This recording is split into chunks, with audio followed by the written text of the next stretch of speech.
and welcome to Reality Tea Times 2, the podcast where we discuss all the trash reality TV we love to hate.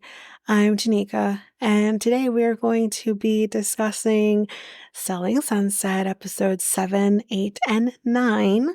Again, we don't do any ads or hot goss. We're just going to be jumping right into the episode. So, Selling Sunset, season 8, I think, episode 7. Sides are chosen.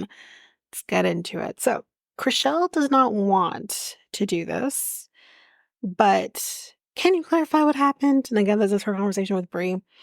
And Bre is like, the fact that this is being turned around on me is great. Just fucking great, you know? Like, I don't understand how it's gonna be turned around on her. And she's like, with what she did to me, why would I want to ruin her life? Because I know how it feels from her perspective. So why would I want to do that to her? And she gets pissed at this point and she just hangs up, which I would do the exact same thing. She's like, I would be like, listen, y'all wasting my life. Y'all wasting my time. I have a kid to deal with. And I don't got time for this. So that's basically it for that. Then we're with Alanna, at a house, and Brett is here as well. And they kind of like, he's like, I drove past our house, the first house that they were talking about, the one that needs to have the privacy stuff done. And it looks like the same. And she explains, well, the issue is here that the project manager quit. Yikes. And Brett is not happy about this. And he's like, we're almost at the break-even point. Soon the clients are going to lose money. So he said we can't wait much longer. And she is just kind of pleading her case at this point and says it's going to get done. I'll have it done. So that's kind of it there. Chrishell talks about her and G deciding to have kids. I think they're kind of starting to get to that point where they are figuring out how to have that done, going, I guess, probably doing it through a clinic or some sort. So they're kind of talking about that. But then we talk about Bre, because let's be real. Emma thinks that she should have shut the whole thing down. But I wrote, shut what down? First of all, she didn't even know that Amanda was going to tell her this. Now, she didn't know that she was going to tell her something, but she didn't know this was what it was going to be about. Now, the one thing that I'll say here is that when Amanda called her and told her that she had this tea, that she kind of started off by saying, I'm Team Bre. What does that mean? But at the end of the day, she didn't know it was going to be about this. Now, maybe she thought it would be about Chelsea just based on that. I don't know. But she didn't say it was about Chelsea. She didn't say it was this, right? So it was like, shut what down? And she's mad that she took it to camera, which that I can understand as well. But here's what we're going to kind of find out about this whole situation with Amanda and Bre in a later episode is Bre told them, or Chrishell and Emma, that she was going to be recording with Amanda. They knew that this, something was going to be said because Amanda's not a regular person on the show, so clearly she's coming with something. You could have shut it down then. So, But I do understand what they're saying here, bringing this kind of thing to camera is because now Chelsea has lost any agency to handle this the way she sees fit. So she thinks that, Bre is being manipulative, and I wrote, what the hell are you even talking about? And Emma just doesn't want to hear it anymore. She doesn't want to hear, there's nothing that can be said that can make Emma, think things through here and be rational. She can't see it on both sides. She's incapable of seeing it that way. And I think she doesn't want to. She's kind of saying, these are the facts. What facts? You don't know the facts. Chelsea doesn't know the facts. Chrishell doesn't know the facts. The only people who do is Bre and Amanda and those people who watched the episode, obviously, right? And what she's saying are facts are not facts. You're making shit up. So Chrishell says the men at the end of the day are the problem. And this pitting, each other against each other is just messed up. But Emma says Chelsea won't stay our friends if we keep a friendship with Bre. So this is what it's all about. And honestly, I'm going to leave us here for now, but I am going to have some choice words for Chelsea at the end of this, at the end of the episodes, the end of the season.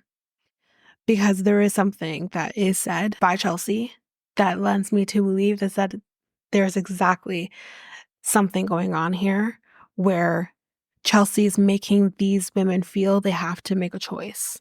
Even though in Bre's face, Chelsea will say, I don't think you need to make a choice. That's bullshit. She's lying. But we'll leave it at that for now. Then we are with Amanda and Jason showing a house. That's basically it there. Then we got Bre at a house. She's doing like a viewing for a client of hers. And then Chrishell walks in, because of course we're going to have conversations at different people's houses. And Chrishell starts off by saying, listen, I'm not accusing you, but I want to hear you out. I want to hear from your perspective. And Bre tells her what, I think Chrishell tells her what Chelsea said. And she explains, I know she had tea, but I didn't know what it was about. I knew she was filming, but I didn't know what was going to be said. I know her, but I don't know, like, whether or not she would take that to public, because Chrishell does ask, like, would you take something like this to public if she didn't have that conversation with you? And she's like, I don't know. Like, I don't know her enough to know whether she would. But she's like, at the end of the day, though, this is not my fault. Hell, this is not Amanda's fault. It's not the person who told her's fault. The person who is at fault here is Jeff and the woman he was swapping spit with. You know what I mean? Like, those are the people who are at fault in this, not the people who are the messenger. But at the end of the day, we're all, guilty of shooting the messenger, because it's the messenger who basically, like, blew our lives up, right? Not the person who, technically, the person who did it is the person who blew your life up. But it's like, there's no room to be mad at everybody, I guess. I don't know if that makes sense, but it's just like, you're gonna be mad at the messenger because they blew your life up. She's like, I didn't make you guys pick sides when she was doing it to me, because that is childish. And I wasn't like stalking the W, that's the hotel, to see her husband with another woman. Like, why was I doing that? To kind of wait for my moment to just, start shit. Like, I wasn't doing that. And Chrishell says, Emma wants to pick sides, but I don't want to pick sides. That's because Emma is a pick-me girl. Emma is a pick-me girl. Emma needs to be pick me for whoever it is that's, showing her affection. I think Emma needs to go to a psychologist. She needs some help, better help, something, because we're all adults here. I don't need to be, if I don't want to be friends with both of you, fine. If I want to be friends with one or the other, fine. If I want to be friends with both of you, fine. But that is your choice. The other person or the other people shouldn't be, forcing you to make a decision, right? So Emma, she's the that I was closest with out of everybody. And Emma's trying to be a good friend, but she's not trying to be a good friend to me. I think Chrishell says she's trying to be a good friend, and Bre's like, not to me. Like, where was that?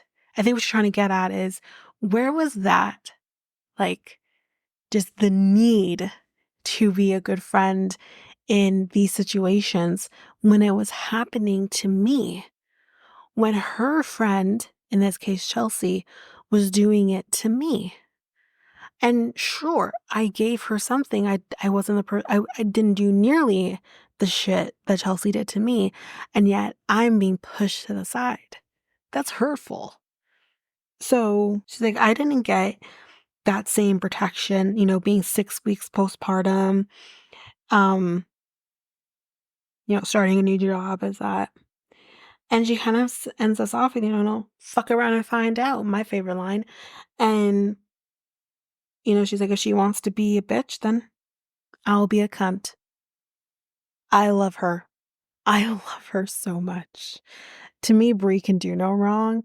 I mean, at the end of the day, it's like, it's one thing if I thought Bre really did do this to be vindictive, but I don't think she did. And I'm hating this narrative that she did. It's gross, but she didn't. This is not fair.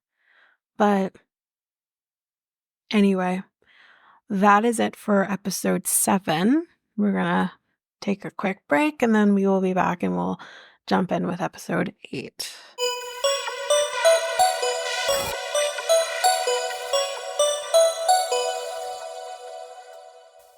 And I am back. So let's jump into episode 8 called Down on Your Potluck.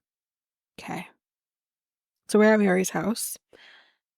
And poor baby Nico, his kidney levels are high. So he is in kidney failure.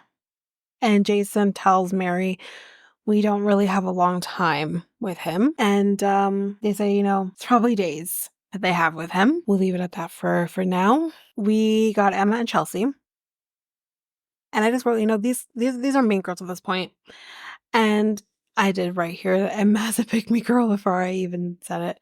And now they don't want to be friends with Chrishell because she's basically like gone off and had a conversation with Bre, like an adult. Like this kind of shows, like, I know, like, every time I think about it, I'm like, Chrishell's like grown in comparison to these women, or she's supposed to be. But it's in these moments that she shows that. We gotta remember, like, Chrishell's like, I think she's 41, 42. And Emma and Chelsea are like 30. They're so young.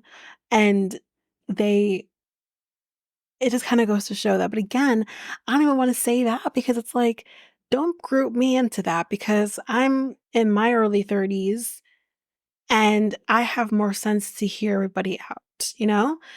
Like even in my 20s, I think I had more sense to do that and have at least the compassion enough to hear everybody out. These two just want to write everybody off. Like we're in high school. Like this isn't high school. Chelsea has kids. She's a mother. And like, would you want people treating your kids the way you're treating Chelsea and Bre? No, probably not. Like, it's just, I can't. But honestly, the person I can't stand the most in this is Emma. Anyway, we're with Alanna and Brett with the new project manager now for that house to talk about the landscaping, and the landscaping is going to cost roughly $150,000. Wow. Moving on. We're in the office now with Rochelle, and she got that flood house.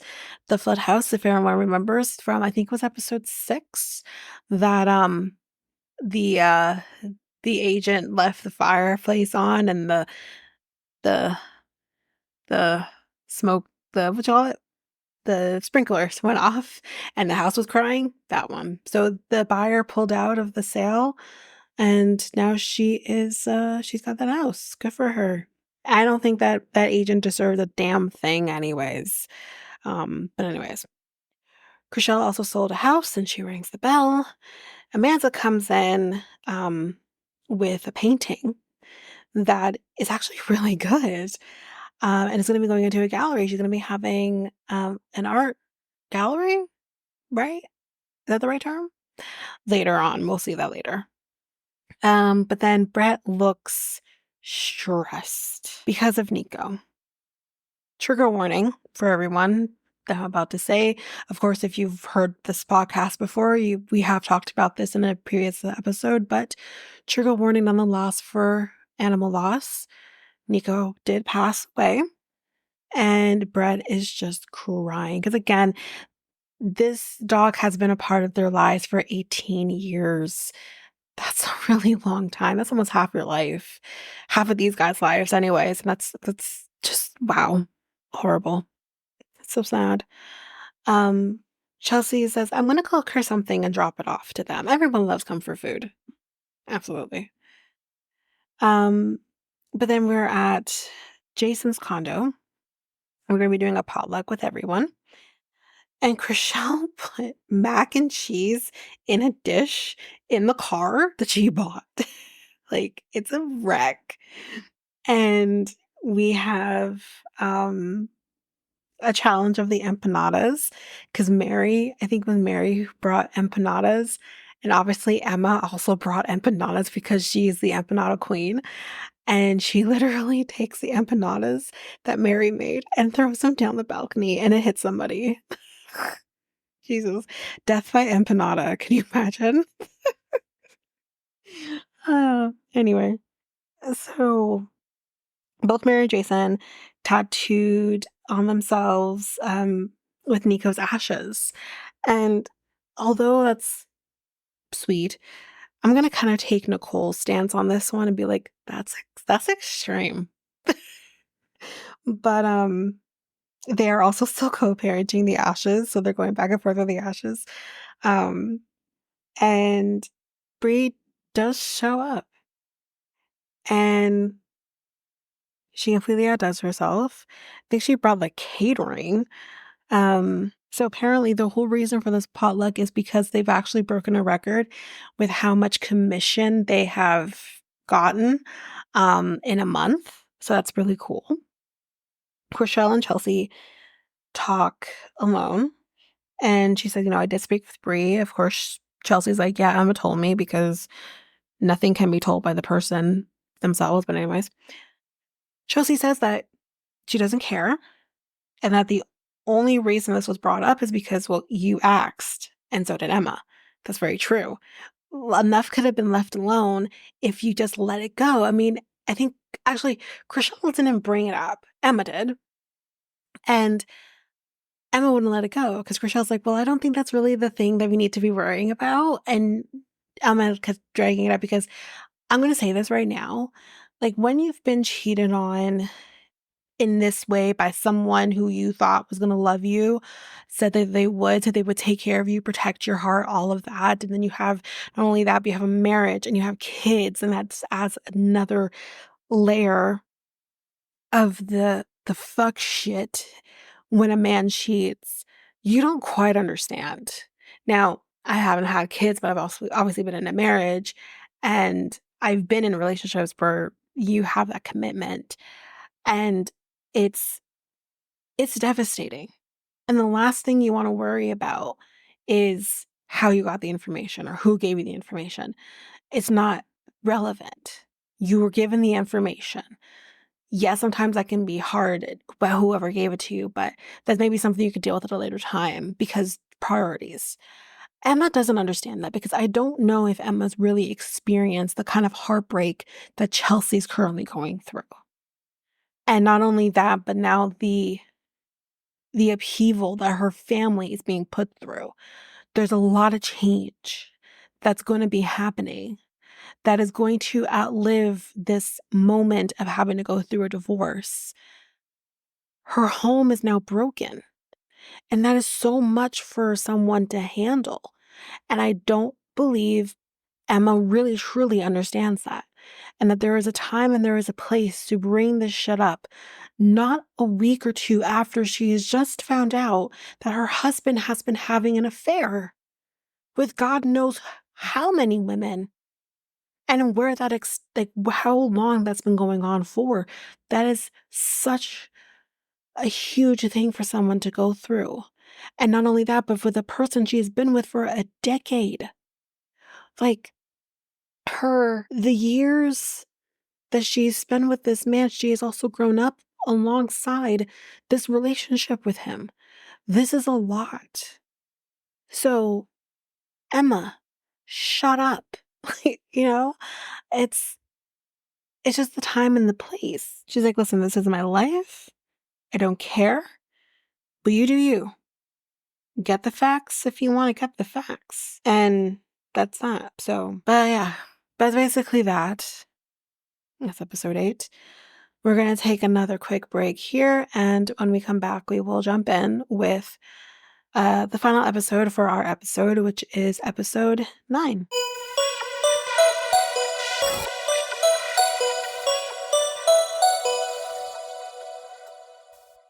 And we are back with the final episode for our episode, which is episode 9, titled Two Listings and a Funeral. Like 2 weddings and a funeral.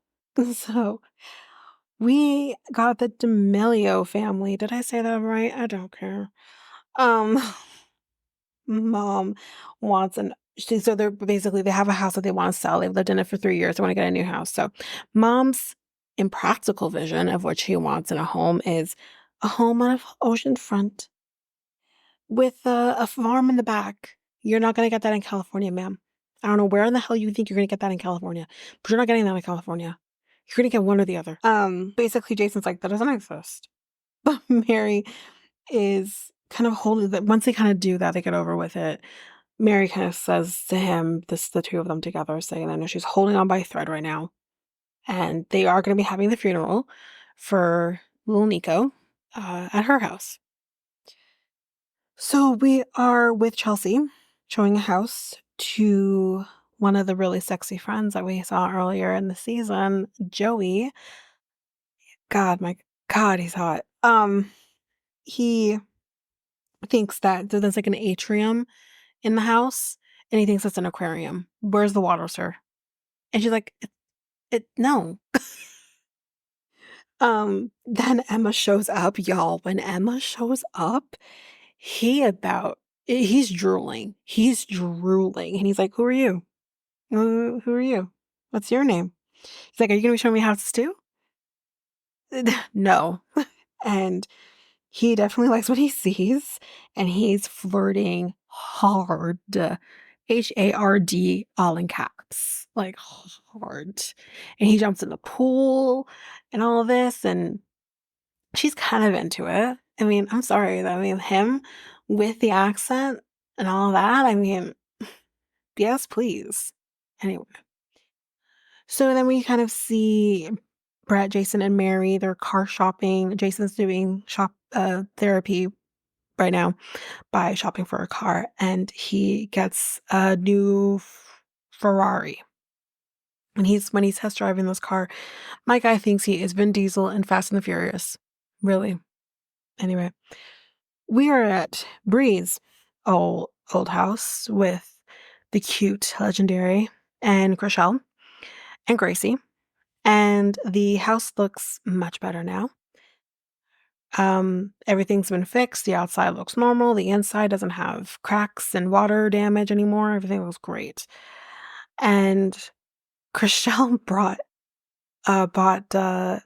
Legendary a drum set.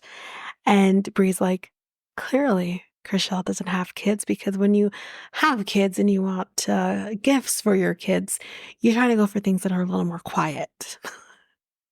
So both Chrishell and Bre's parents, they kind of talk about them a little bit, weren't necessarily greatest. Bre's mom was a little bit of a helicopter mom. Didn't really allow them to do sleepovers or anything like that, which is like, I wouldn't either. Especially in today's age. Like, back then, when Bre would have been a kid, like, I think me and her are roughly the same age, you could do that. You could go on sleepovers. I mean, I couldn't. I wasn't allowed either, to do that. It wasn't so much about my mom wouldn't let me. It was just more about the fact of, you just don't know people's parents, right? And yeah, so it was just different times back then, and you could do that comfortably and to some extent, and because we're living in bliss and ignorant bliss, and you could get like away with that. You could do stuff like that. Now it's just like, you don't even know who you're entrusting your child with, and whether or not my child is going to come back the way I left them, or if they're even going to come back at all. Like, the world is so scary. And I mean, I would not let my child sleep out just because, like, you want to protect them. It's not about being a helicopter mom. It's just wanting to protect them. But I can't speak with her experience. That could have been a very different experience for her. But it's just, yeah, I wouldn't either. In this day and age, anyways. This day and age. With Chrishell, her parents battled with addiction, and I don't think we knew this before. This felt like news.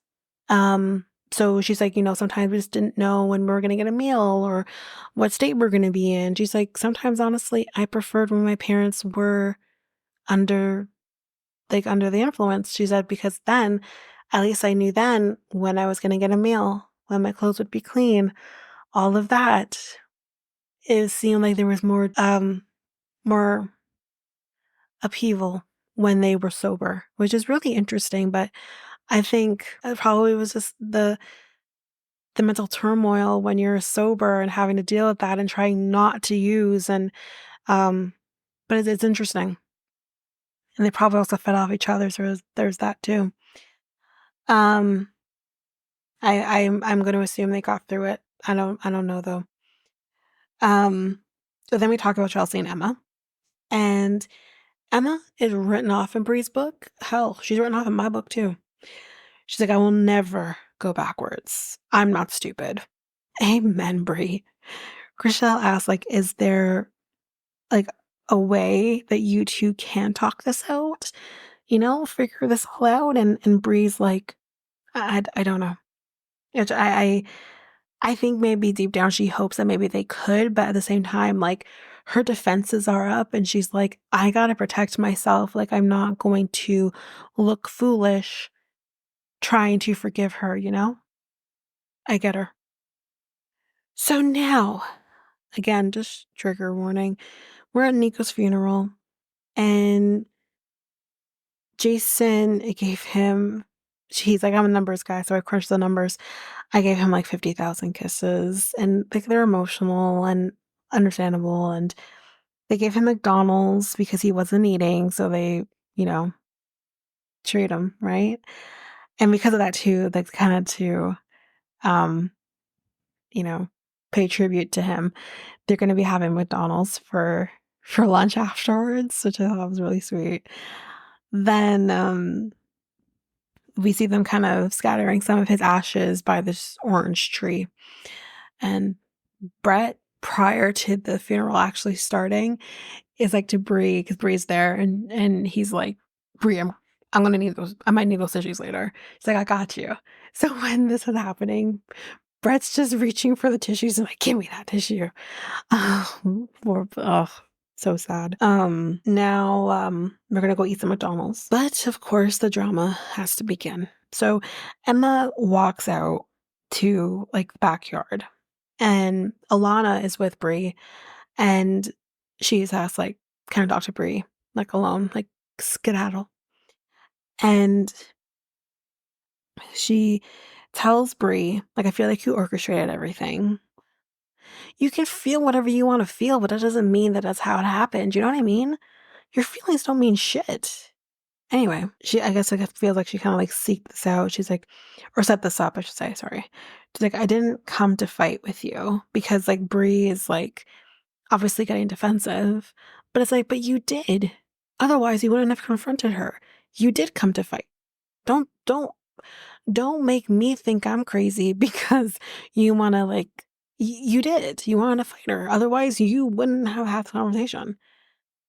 And it was like, it doesn't make sense. But she's like, but it doesn't, Bre says, like, it doesn't make sense for who? She's like, it doesn't make sense for who I am. You should know who I am. And yet you're questioning me. And she's like, because she kind of like saying like, it's the marriage and everything like that, right?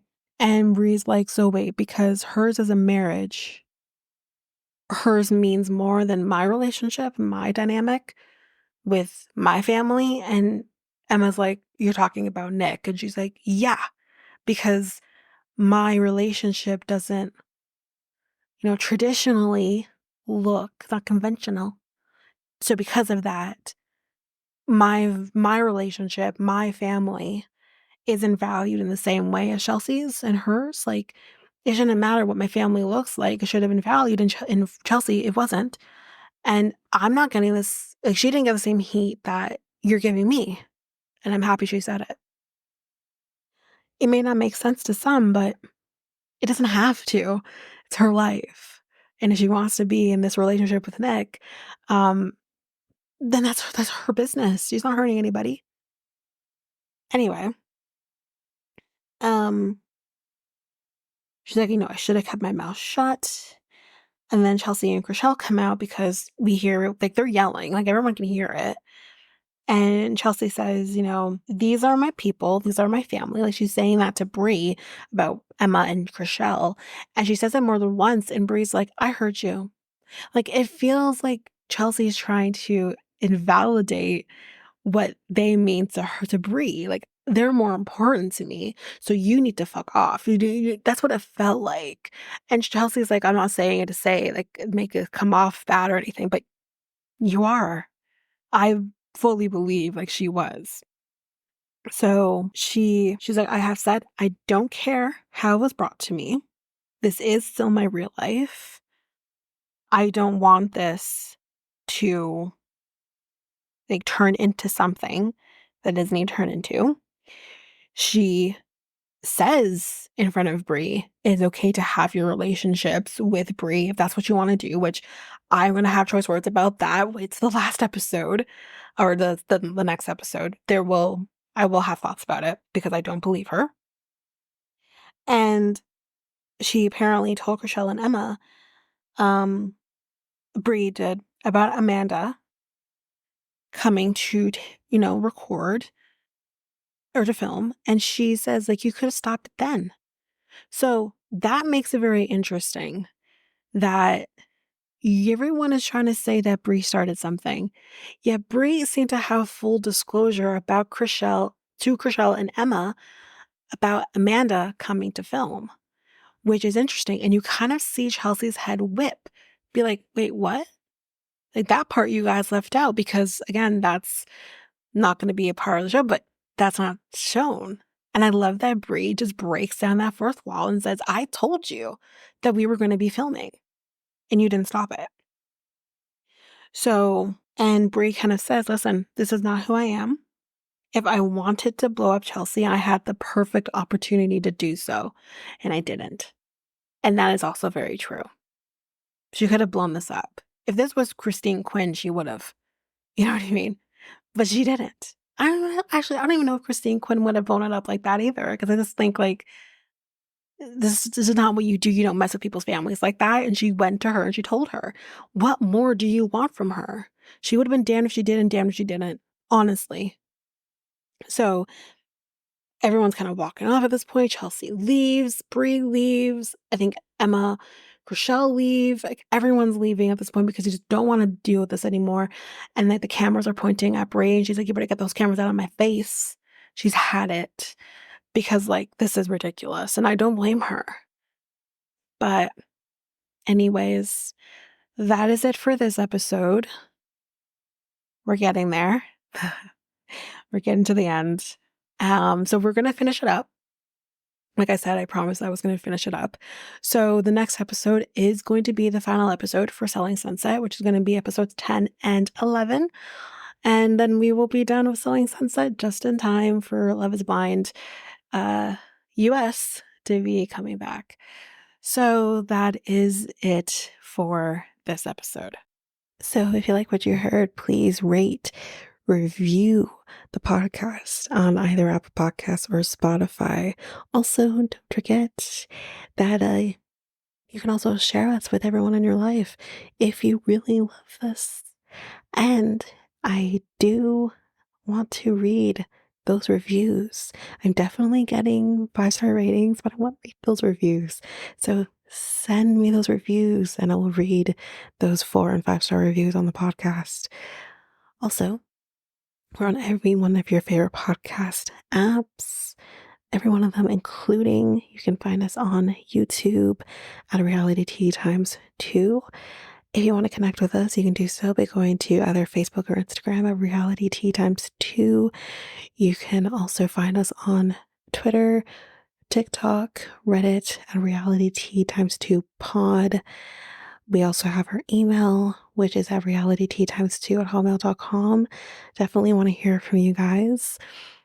And we also have our new website where you can listen to all of these episodes. You can review the podcast on there as well. You can connect with me in any way, all the stuff. It's all there, and you can find me there at www.realityt2, all spelled out, .podpage.io. It's there. And don't forget, I also have my other podcast with my friend Mikkel, Next Take Podcast, where we talk about all kinds of different topics. But you can find us on any of your favorite podcast apps over there as well. Or you can also go to YouTube, and you go to Next Take Podcast, as well as our website, which is solo.to/Next Take Podcast. So yeah, there's that, and that's basically that. And again, don't forget, if all of this information is overwhelming, we do have all of the links, everything in our show notes. But that is it for now, guys. Thanks. Bye.